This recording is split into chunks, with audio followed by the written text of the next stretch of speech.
Today we're going to be learning about how to create vertical stripes that follow the direction of your warp using horizontal weft rows. Before we begin, make sure you have warped your loom. This is a lap loom that you can find in my beginner's weaving kit, and this is my favorite warp. We'll also be using some of my favorite yarn and needle, which you can all find in my beginner's weaving kit. And you can learn much more about the basics of weaving, so that you can get a really great foundation and be able to take on more advanced projects in my foundations weaving class. So today we're going to be learning about a technique called pick and pick and pick. If you've watched my other video about pick and pick, then you probably know the basics. Now we're going to take it a step further and add on a third color. So we're going to be doing 3 colors of pick and pick to create 3 different colors in our vertical stripes. There are 2 things you want to make sure of before you begin. That is, first, that your warp strings, the distance between your warp strings is further than the thickness of your weft.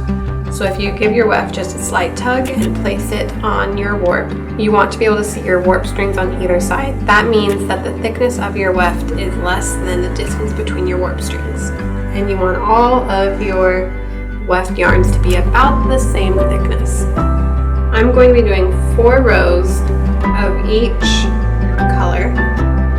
So I'm going to measure 1 1/4, 2 1/4, 3 1/4, 4 1/4. And set those aside. You can start by just letting your wefts hang loose on the end or giving them a very loose knot so that they don't come undone as you are weaving. I'm going to use my first color. Now we're going to tabby it in, but we're going to go over 1, under 2. Over 1, under 2, over 1, under 2, all the way across.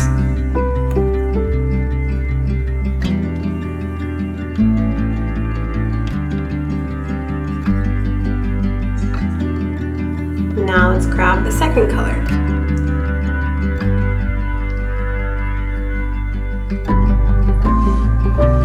The second color is going to go over one of the warp strings that you went under with the first weft. And it's going to go underneath the other 2/3 of the warp strings. So it's going to go under that first warp string, and then it's also going to go over 1, under 2, over 1, under 2, over 1, under 2, over 1, under 2, over 1.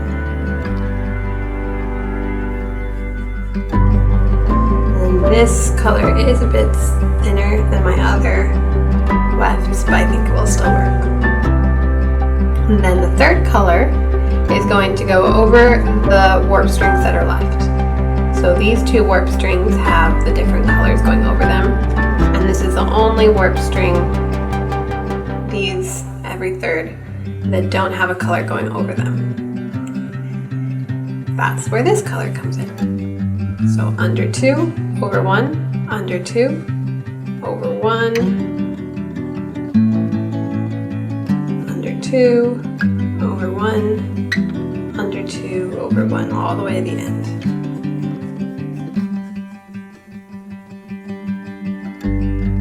Now we're going to go back to the first color.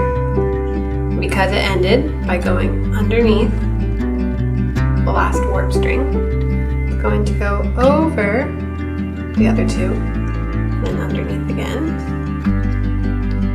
under 2, over 1, under 2, over 1. You just want to make sure that it goes over the same warp strings that it did in the first row.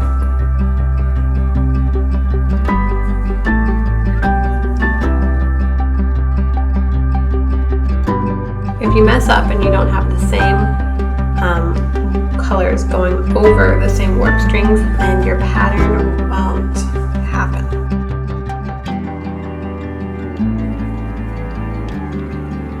Now it's time for this color.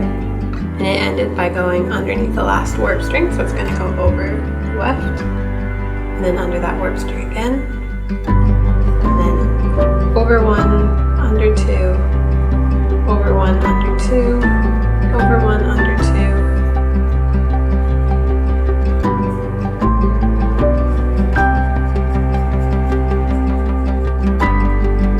and the last color. Just continue following so that it goes over the same warp strings that it did the first time it went over the warp strings with the first half pass. Here's where you can begin to see the vertical stripes. When we beat our different rows down, they kind of stack on top of each other and fit together like a puzzle, so that you only see the colors that are going over the warp strings at a time, and they look like they're going up in stripes.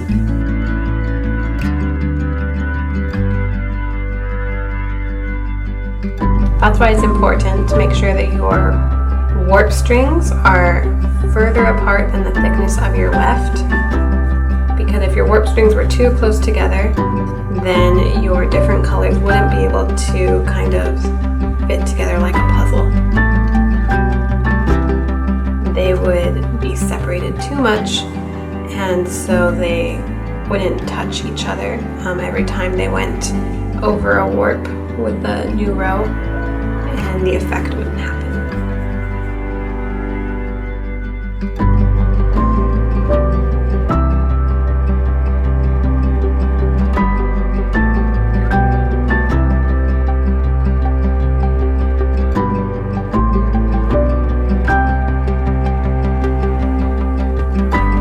And you can keep doing this all day long as you want to add on as many rows as you want. Just keep following this sequence and your vertical stripes will continue to rise. And undo this knot here and tuck in your tails.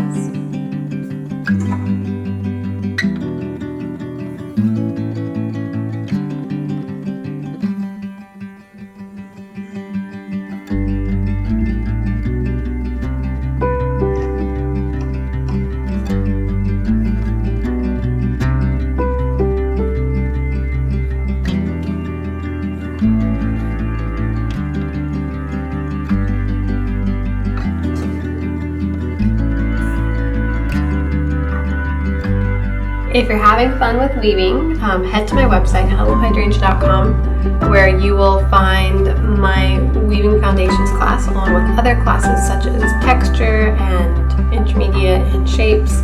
I also have beginning weaving kits where you can get the class and all the materials you need to get started. I've written 2 books about weaving, and I have extra large adjustable looms.